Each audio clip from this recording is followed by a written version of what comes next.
When a young woman vanished, family and friends discovered her secret life. The political appointee carried on an illicit affair with a wealthy, married man.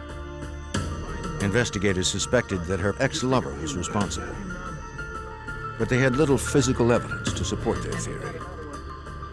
In order to bring him to justice, the FBI would have to go undercover and turn brother against brother.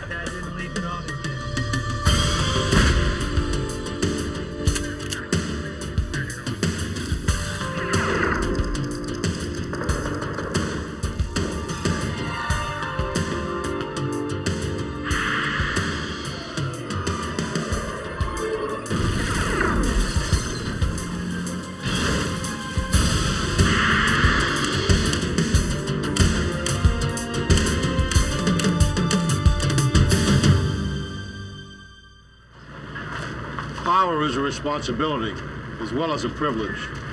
But in the wrong hands, power can corrupt. This is especially true in the legal community. For former Deputy Attorney General for the state of Delaware, losing sight of his sworn oath to uphold justice would prove lethal. I'm Jim Kallstrom, former head of the FBI's New York office. When a prominent attorney tried to put himself above the law, it was up to the FBI to prove that justice is blind. Philadelphia, Pennsylvania, Thursday, June 27, 1996.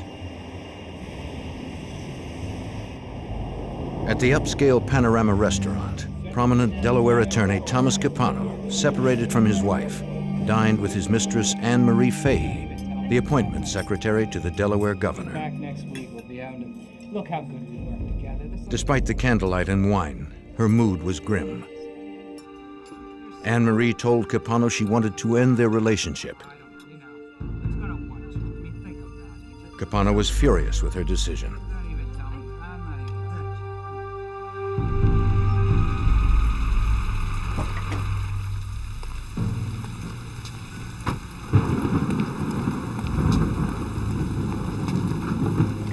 After dinner, Capano drove Anne Marie to the Wilmington, Delaware house he rented since leaving his wife. He insisted she come inside to continue the conversation.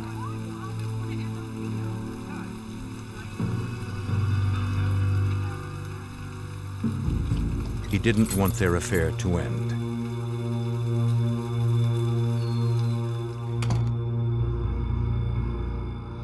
Two nights later, Anne Marie failed to show up for a dinner party with her sister Kathleen. Concerned, Kathleen arranged to meet the Delaware State Police at Anne Marie's flat. She explained that no one had heard from the governor's secretary since Thursday. They found unpacked perishable groceries on the kitchen counter. Kathleen called Michael Scanlon, a successful banker and Anne Marie's close friend, to see if he had seen her. He was supposed to pick her up for the dinner party, but Anne Marie never returned his calls. This is out of character for her? He has everything always put in its place. I just don't understand. Anne Marie's family knew her to be neat and orderly, yet her apartment was in disarray. Shoes littered the bedroom floor alongside her purse. An expensive pantsuit remained in its gift box. This isn't normal. No, not at all. A detective searched the purse. He found her wallet and ID, though her keys were missing. Detective Robert Donovan of the Wilmington Police was called to the scene and believed that Anne Marie hadn't left the apartment on her own. From the information that they're providing, they said she's not the type of person to leave, go walking around the neighborhood, or to go somewhere without letting somebody know where she's at. Number one, typical with a female, when she goes somewhere, she takes her pocketbook, wallet, identification, something. In the bedroom, Kathleen found a packet of letters from a man named Thomas Capano. They professed his love for her. Kathleen and Scanlon were perplexed. Anne Marie had never even mentioned Capano. Though Anne Marie's sister had never heard of the man, Detective Donovan certainly had. Thomas Capano was a powerful man in the state of Delaware. Tom Capano was extremely connected. He was, at one point, he was number 2 man for the city of Wilmington. He was head legal counsel for the governor for the state. He was very close with a number of state representatives, state senators, extremely close with some retired police chiefs for the city of Wilmington. Very influential. The detective found Anne Marie's journal in the bedroom and flipped to the last page. The diary entry evidenced her relief at ending her love affair with Capano. It read, "I have finally brought closure to Tom Capano. What a controlling, insecure maniac." Doesn't look like a happy relationship, though. Not at all. The officers paid a visit to Thomas Capano at 3:39 a.m. Separated from his wife and the father of 4 daughters, 47-year-old Capano was living in a rented house located only minutes from Anne Marie's apartment.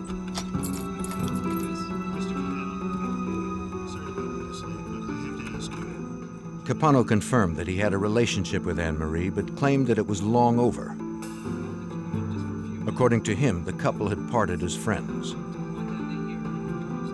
He told the detectives that he had dinner with her on Thursday night in Philadelphia. Afterwards, he brought her back to his house briefly to give her a gift and some groceries she needed. Then he took her home. When asked, Capano claimed he had not seen Anne Marie since, nor was he surprised that she was missing.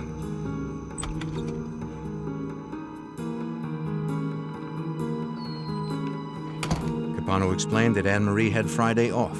Perhaps she had decided to go away for the weekend. He described her as moody and at times suicidal. He suggested the police wait until Monday morning when she would probably show up at work. We then asked him if she, in fact, was at his house, and if he would have a problem with us looking through his house. He stated that he would have a problem because his children were with him for the weekend and they were upstairs asleep. On Monday, however, Anne Marie failed to show up for work. Investigators returned to her apartment building and talked to her downstairs neighbor.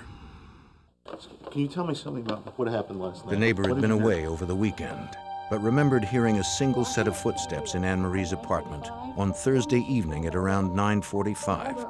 Normally we hear high heels. They seemed heavier than usual, possibly a man's. She heard nothing more after that night.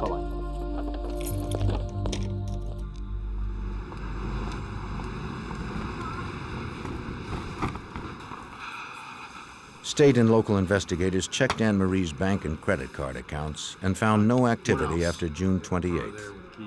Friends and relatives reported they had not seen or heard from her since that day. All right, here. Apparently, Thomas Capano was the last person to have seen Anne Marie Fahey. Take him up to the Panorama restaurant in Philadelphia and see if you can find Investigators traveled across the Delaware border to Pennsylvania to corroborate Capano's story.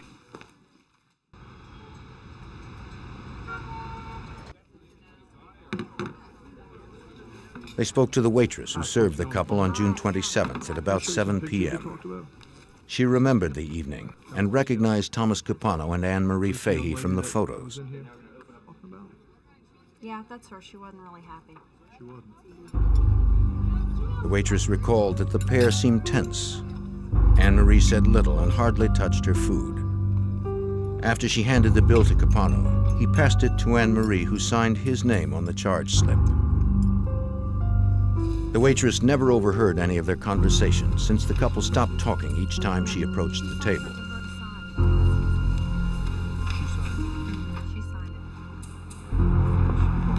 Investigators met with several of Anne Marie's close friends who described an illicit affair that had begun almost 3 years earlier. In 1993, 27-year-old Anne Marie Fahey met Thomas Capano in the governor's office. No, Tom Capano. Anne Marie Fahey. Despite her high-profile job, she was impressed by the powerful lawyer and flattered when she caught his eye.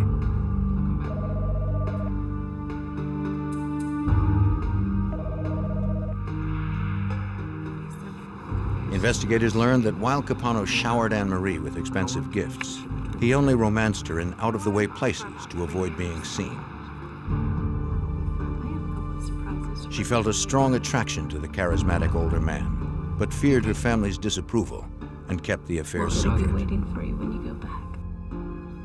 As months passed, Anne-Marie confided to her friends that Capano's charming exterior belied an angry and manipulative man. He understood love only in terms of control. She told her friends that she couldn't trust him. By the spring of 1996, his manipulation and anger had damaged their relationship beyond repair. Capano told Anne-Marie that he had separated from his wife so they could stop hiding. I don't even want to talk to you about this. I don't even want to talk to you about this. You know how much I give. Anne-Marie wanted out. Capano refused to let go.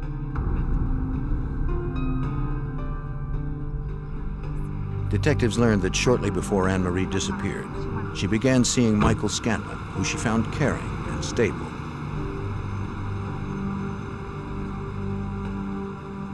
It was the relationship that she had always hoped for.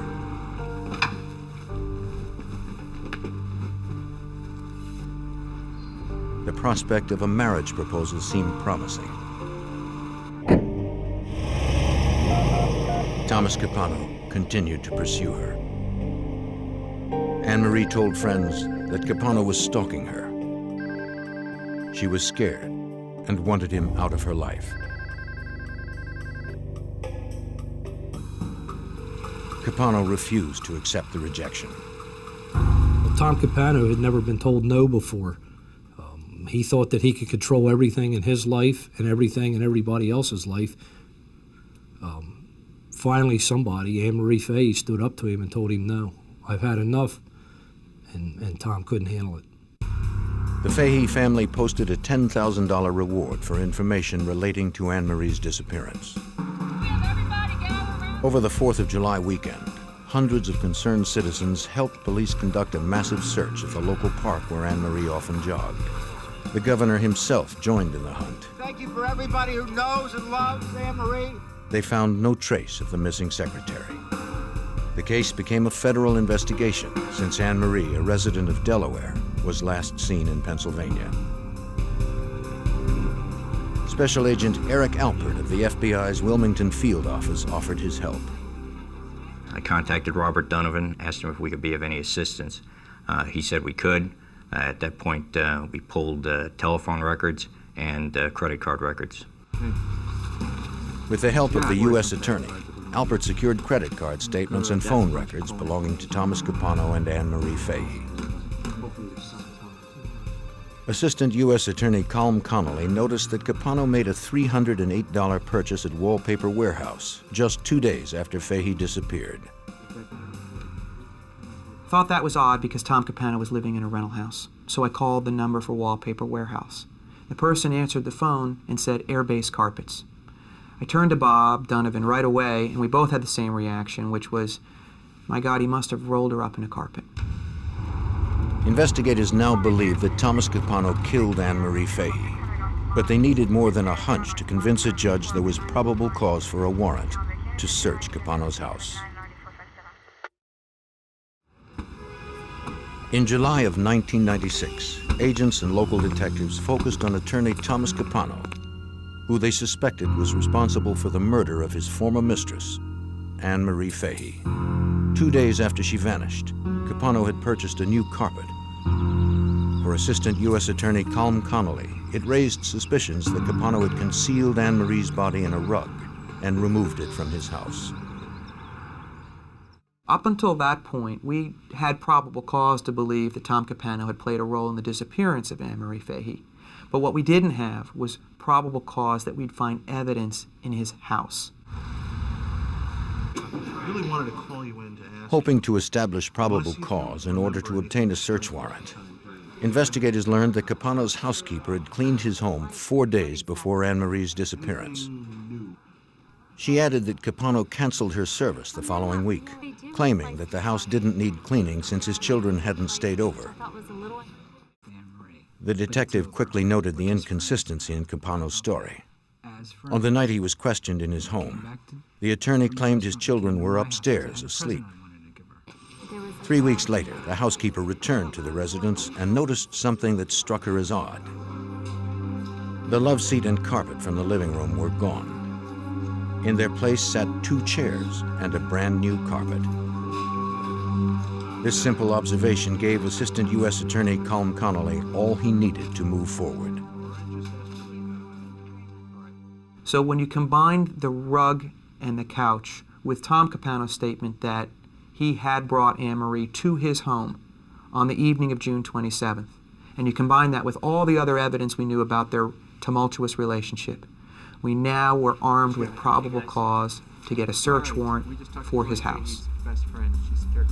Connolly and FBI agent Eric Alpert prepared an airtight 37-page search warrant for Thomas Capano's Wilmington home, serving it on July 31st, 1996. Detective Robert Donovan didn't know what they'd find, but they knew where to look. We searched the entire residence, but we took special attention to this room, the great room area, because we believed that Anne Marie Fahey was murdered in that room. The team found the 2 chairs and new carpet described by the housekeeper. They moved them to see what might be hidden underneath. Hey, careful with the furniture. Okay, you don't have to destroy the place. The floor was clean. On the baseboard nearby, agents found something promising. Barely visible to the untrained eye, they saw 2 brown spots that appeared to be dried blood. Agents retrieved samples by swabbing the area with a mild saline solution. Investigators hoped the FBI lab in Washington, D.C. could provide stronger forensic evidence from the samples. For DNA lab examiner Alan Giusti, testing the recovered material presented a challenge. The items themselves are not very large. The stains were actually fairly small, and because of that, we have to be careful because our test will consume part of a stain to test to determine if it's blood. Giusti performed a Kastle-Meyer test. This test requires only a pinhead-sized specimen. He applied the chemical phenolphthalein, which turns pink when mixed with blood.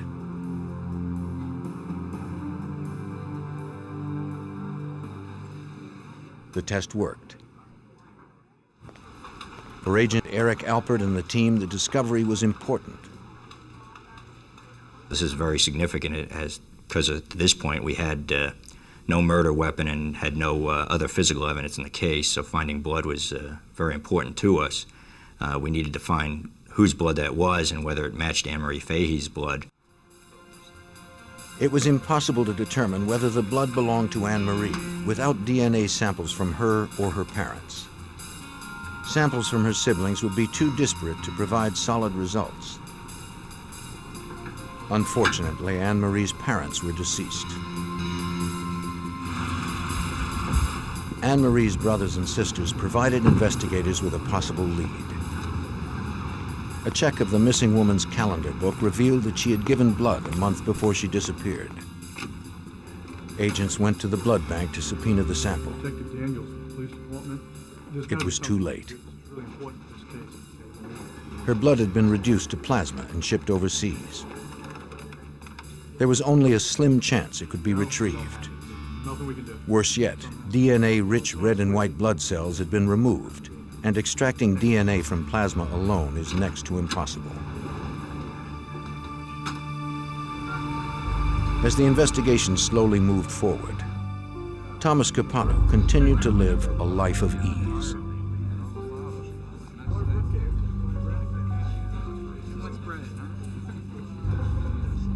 As the eldest of 4 brothers, he had always been his parents' favorite, and the son who had achieved success in all he sought.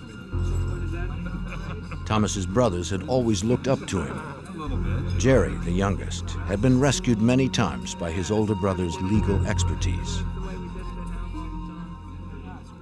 Joseph ran the family construction company, while Louis managed the family's considerable real estate holdings. The Capanos were multi-millionaires and seemed impenetrable. Investigators learned early on that Thomas Capano's family and friends were unlikely to cooperate. We spoke with an awful lot of people that are very influential that just would not believe that Tom Capano was capable of murder.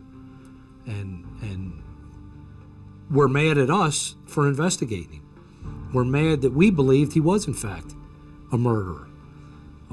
That was frustrating because it was tough to get anybody that was cooperative. The team believed that if Capano killed Anne Marie, someone close to him probably helped dispose of the body. But no one was talking.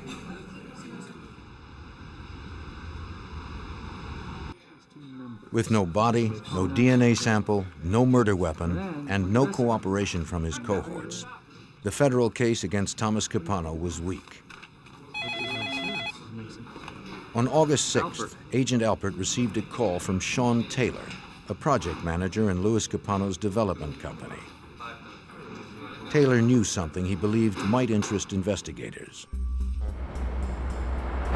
He agreed to meet agents and detectives in a secure location, fearing what would happen to him if the Capano brothers found out he was talking to authorities. He described an unusual event that occurred the day after Anne Marie was reported missing.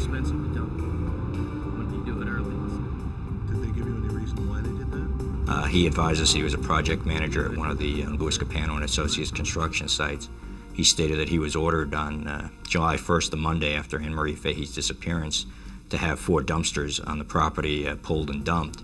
And he felt that was strange because none of them were full, and it would be very out of character to do that because of the cost of dumping something like that. This reinforced the investigators' suspicion that Thomas Capano had help disposing of Anne Marie's body.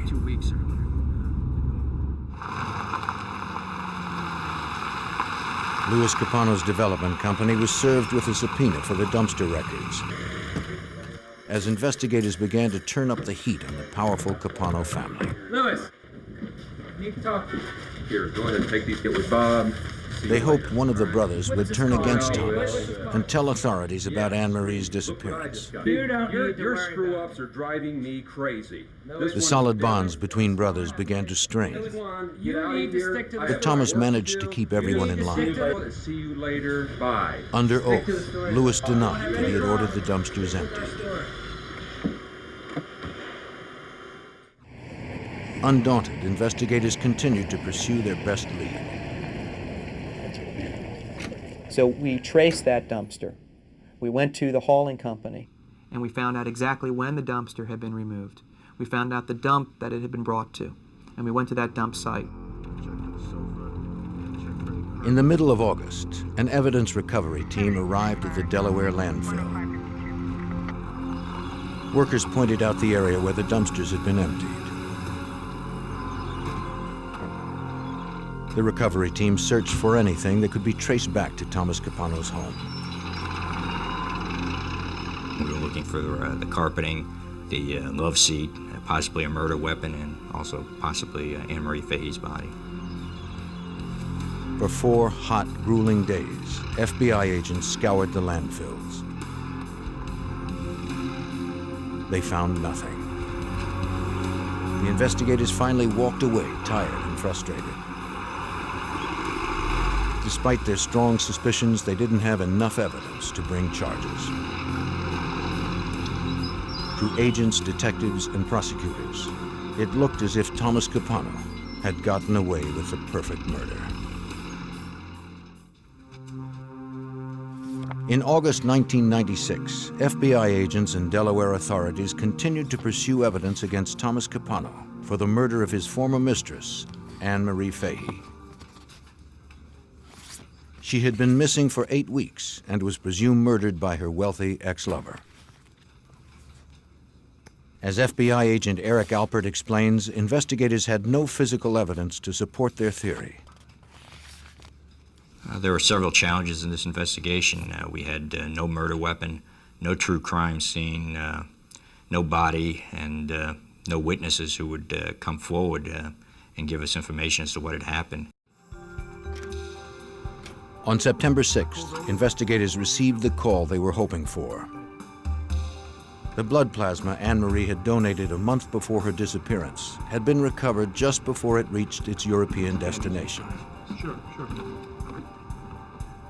Agents needed a known sample of Anne-Marie's DNA to compare to the unknown sample from the blood spots found in Capano's house. But DNA lab examiner Alan Giusti didn't know if the plasma would be sufficient. The problem with extracting DNA from plasma is that plasma is the portion of blood that is separated from the blood cells, and the blood cells are what contain the DNA. So when you're working with plasma, you're actually working with a very poor source of DNA. To his surprise, he found residual red blood cells in the plasma. This enabled Giusti to retrieve a small amount of Anne-Marie's DNA. He compared her DNA sequence to the sequence from the unknown source.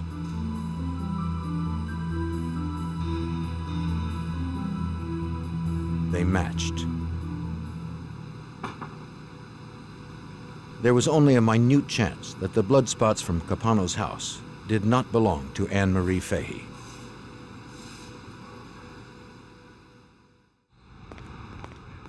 Investigators now had the first piece of physical evidence they needed to support their suspicion that Thomas Capano had committed murder.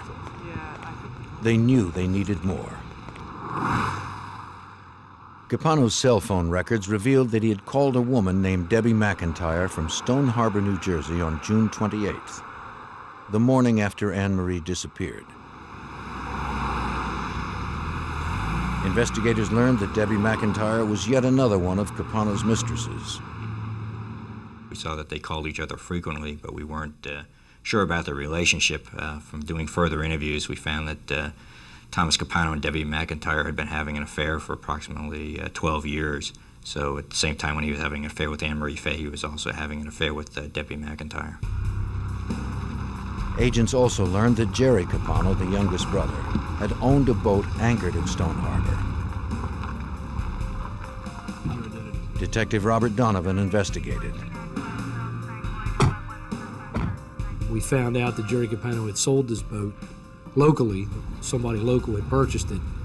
We were able to track that down and spoke with a gentleman and looked at his boat. They scoured the boat for traces of Anne-Marie, but found nothing. The new boat owner told investigators that Jerry Capano had sold the boat without anchors. They suspected that the anchors were now at the bottom of the ocean, wrapped around Anne-Marie's body. Assistant U.S. Attorney Colm Connolly and his team turned their attention to Jerry Capano. And so beginning back in November of '96, we put in place this undercover operation with the idea that we would gather incriminating evidence of Jerry's activities and any other information we could gain about his role on June 28th in disposing of the body.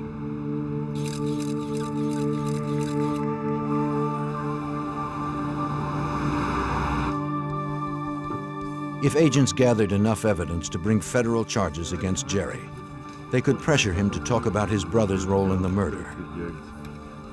For 11 months, undercover agents tracked Jerry's every move. They learned that he frequented bars and nightclubs and used illegal drugs. They also learned that he collected firearms, a federal crime for a known drug user.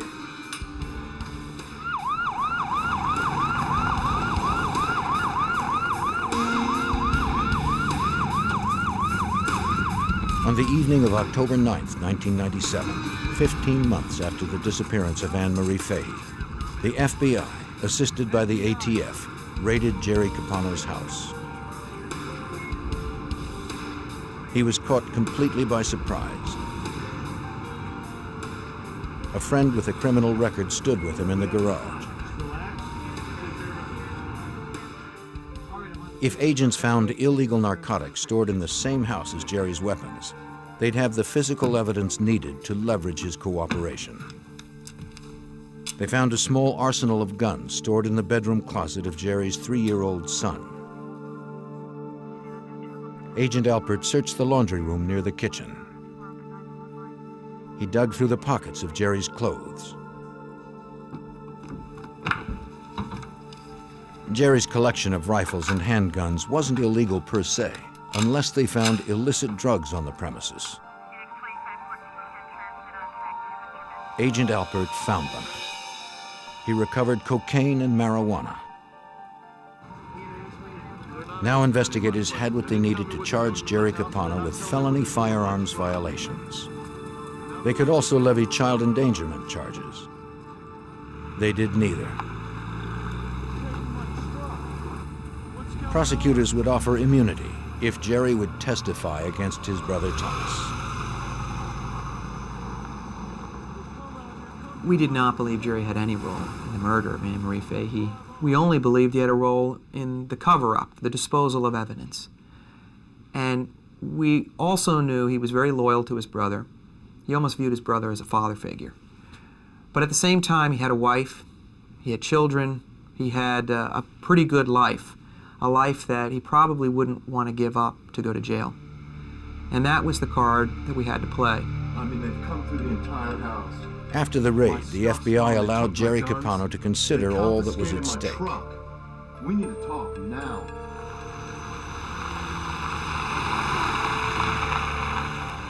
He was forced to choose between his brother and his wife and children. The pressure upon Jerry Capano was enormous. Not only was he one of Thomas Capano's closest allies, he was his brother. Investigators weren't certain if Jerry would crack.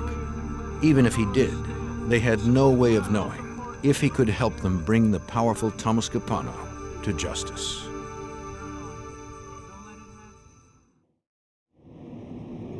A year and a half after the disappearance of Anne Marie Fahey, Jerry Capano asked to see the FBI and U.S. Attorney Colm Conley on November 8, 1997.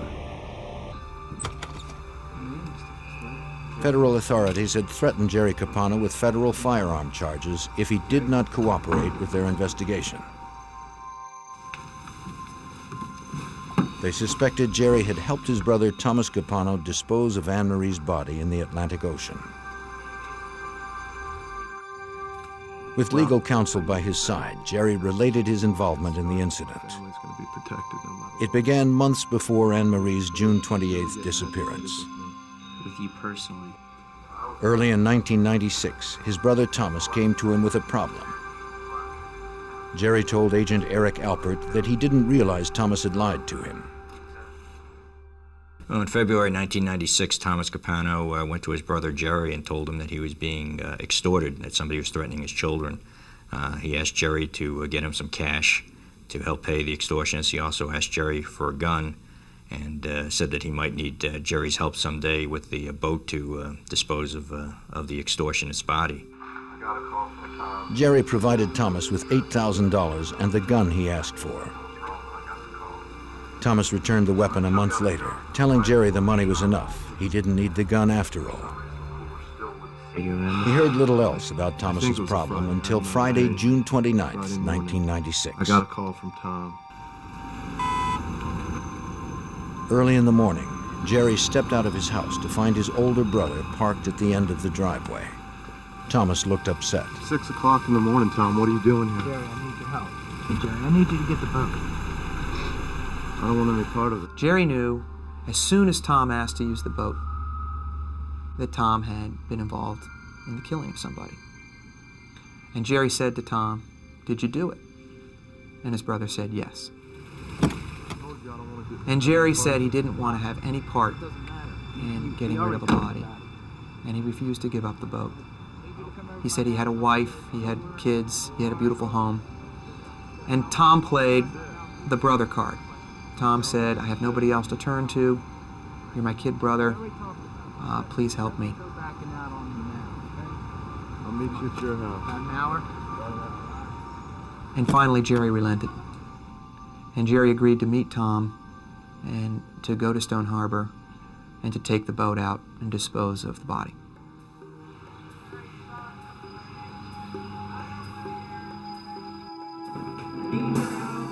Behind closed doors, they met inside Thomas's garage, where he asked Jerry to help him load a heavy cooler into his truck.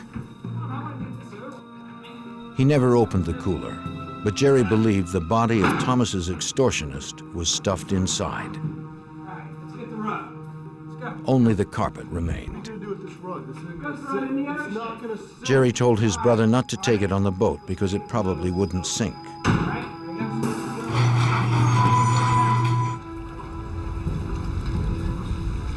When they arrived at Stone Harbor, New Jersey, they carried the cooler down the dock in plain sight. It was a common cooler used by fishermen at the marina, large enough to carry an ample supply of bait. No one would think twice about two men loading the heavy container onto a boat.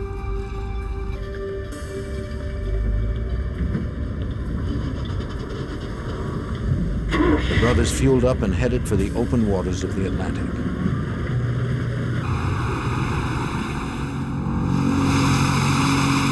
Thomas Capano ordered his brother to motor 60 miles offshore, where the water was deep enough to hide the body permanently. No one else would be close enough to see what the brothers were about to do. They heaved the cooler into the sea, but Thomas Capano miscalculated. The makeshift coffin floated. Thomas then ordered Jerry to sink the cooler by firing slugs into it.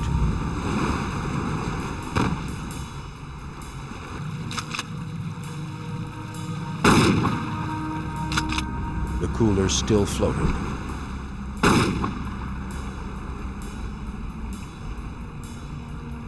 The millionaire lawyer retrieved it and decided to sink the corpse without the cooler. His younger brother wanted no part of it. He moved to the front of the boat while Thomas wrapped the boat's anchors around the body. What Jerry Capano saw next was critical for Detective Robert Donovan. Jerry turns around when he asks Tom, "Are you done? Are you done?" Tom tells him, "Yeah, I'm done." As Jerry turns around to look at Tom, he sees a calf and a foot sinking down.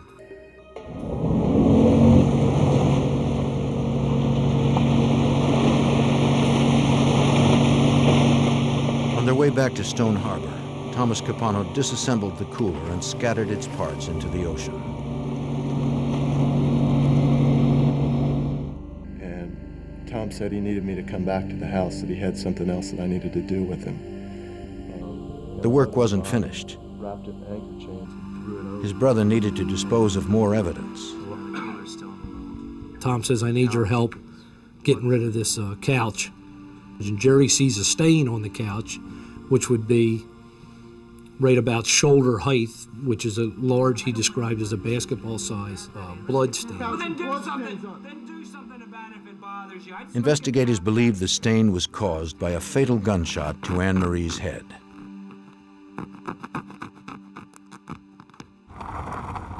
They dumped the couch and the carpet into a trash bin at a construction site managed by their brother Louis. Jerry had nothing more to add. When word got out that Jerry had cooperated with investigators, his brother Louis appeared with his lawyer 2 days later. Conversations for an official record. Louis Capano recanted his earlier statement and admitted that he had obeyed Thomas's orders to empty the dumpsters earlier than scheduled.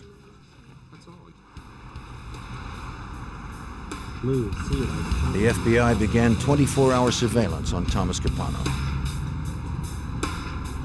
They believed the suspected murderer might try to kill his brothers to keep them from testifying.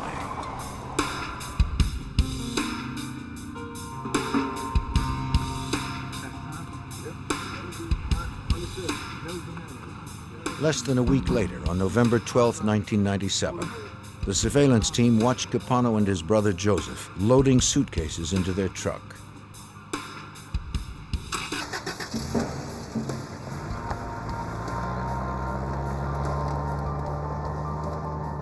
They were heading towards the airport. Agent Alpert feared Thomas was fleeing jurisdiction. At that point, I paged Colin Conley, the Assistant United States Attorney who was inside the grand jury room, with a 911 page to come out. I told him of the details and said we need to make a decision on what we're going to do.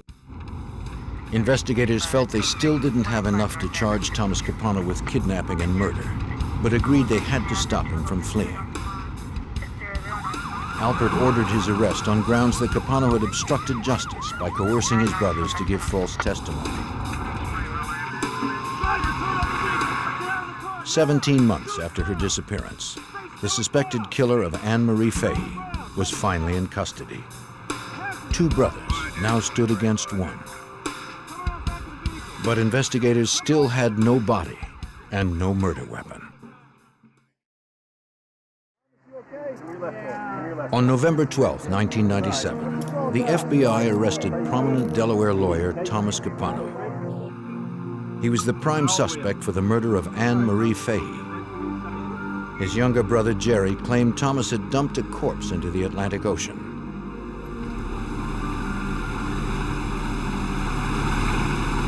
Jerry pointed investigators to the area off the New Jersey shore, but they never found Anne Marie's body. Assistant U.S. Attorney Colm Connolly had a daunting task ahead of him. We didn't have a body, and that's always a problem. There have only been a handful of prosecutions in the country that have been successfully done without a body. And in Delaware, prior to this case, there had only been one case prosecuted without a body, and it had resulted in an acquittal. The only physical evidence they had against Thomas Capano were two specks of Fahey's blood found in his living room. While investigators prepared the difficult prosecution, Special Agent Eric Alpert learned something that could strengthen their case. We received a phone call from an individual who said that he had found the cooler floating in the ocean around the weekend of July 4th, 1996. And I asked him to further describe the cooler, and he said that the cooler was missing a lid and had a bullet hole in it. The lead sounded promising. I'll have somebody there. The caller read an article about Capano's arrest that reported a cooler was used in the crime. But the story never mentioned that the lid was missing or that a slug had pierced it. Alpert immediately drove the 2 hours to Bay City, New Jersey to check the lead.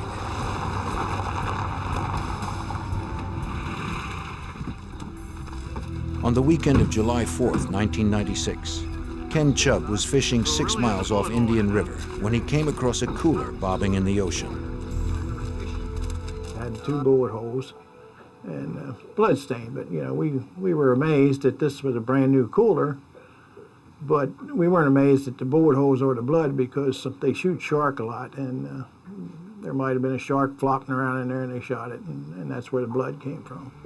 Yes, sir. There certainly is. In fact, there's 2 of them. Chubb patched the holes, replaced the lid, and used it as his own until the Capano arrest story broke. Agents discovered the barcode on the cooler matched the one Capano purchased with his credit card on April 22nd, 2 months before Anne Marie disappeared.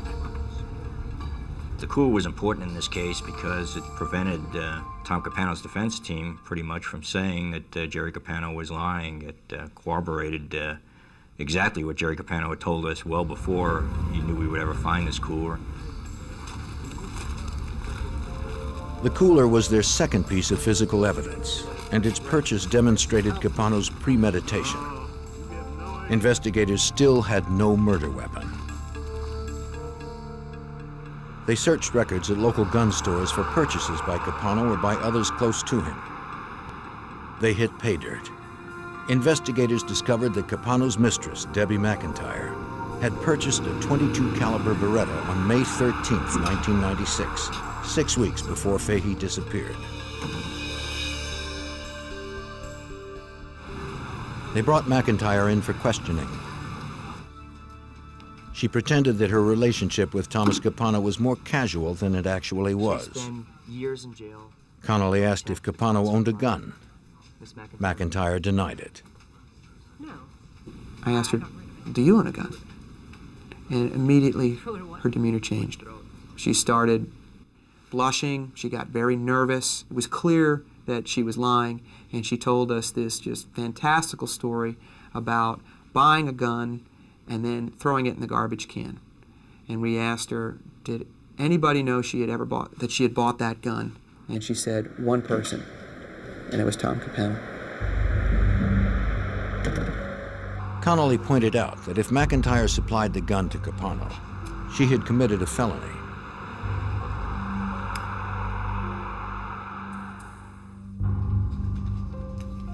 Under the advice of her attorney, McIntyre admitted that Capano had asked her to buy the gun in the first place.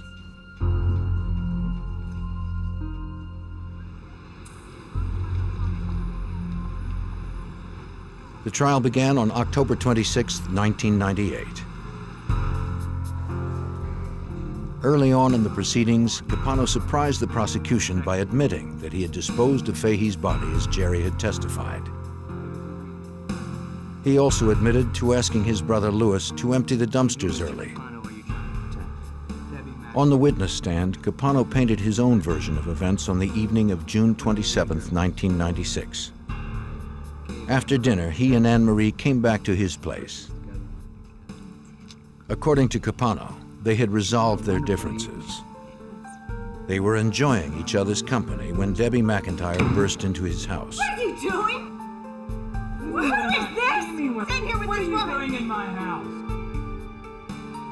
I am gonna... Angry and despondent, McIntyre threatened suicide. Anne-Marie was killed instantly. Despite his legal training, Capano claimed he didn't call police because he was trying to protect McIntyre and himself. Instead, he retrieved the cooler that he said was to be a gift to his brother. See if I can refresh your memory. He decided to use it as a coffin. This is the official document. During cross-examination, Connolly pointed out that Capano had prosecuted a similar case in 1976 when he served as Assistant Attorney General for Delaware. In that case, the killer dumped his victim into a creek near Delaware City. At the time, Capano was quoted as saying the killer would have gotten away with his crime if he would have dumped the body into the Atlantic. Capano denied this. Well, it's all here. Can I submit this, Your Honor? In the state's version of events, Capano forced Anne-Marie Fahey to return to his house. She was determined to end their affair. Capano would not be jilted. He took out the Beretta that McIntyre bought for him and shot Fahey in cold blood.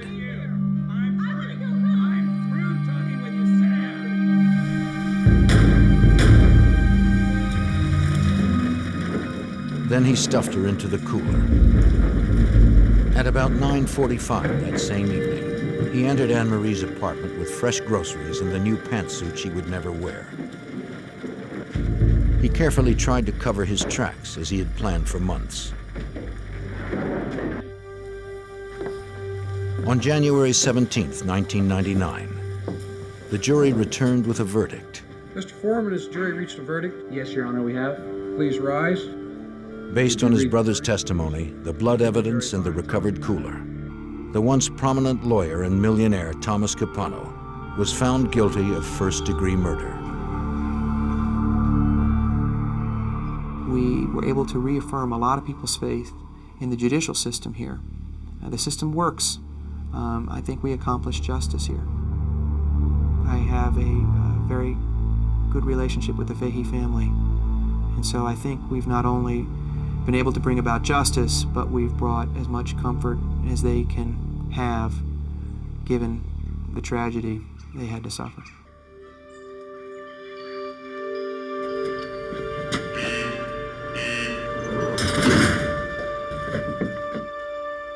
The jury went further, sentencing Capano to the gas chamber. It was the first time in Delaware history that a defendant had been found guilty in a capital crime without a body or a murder weapon. Capano now waits on death row pending appeals.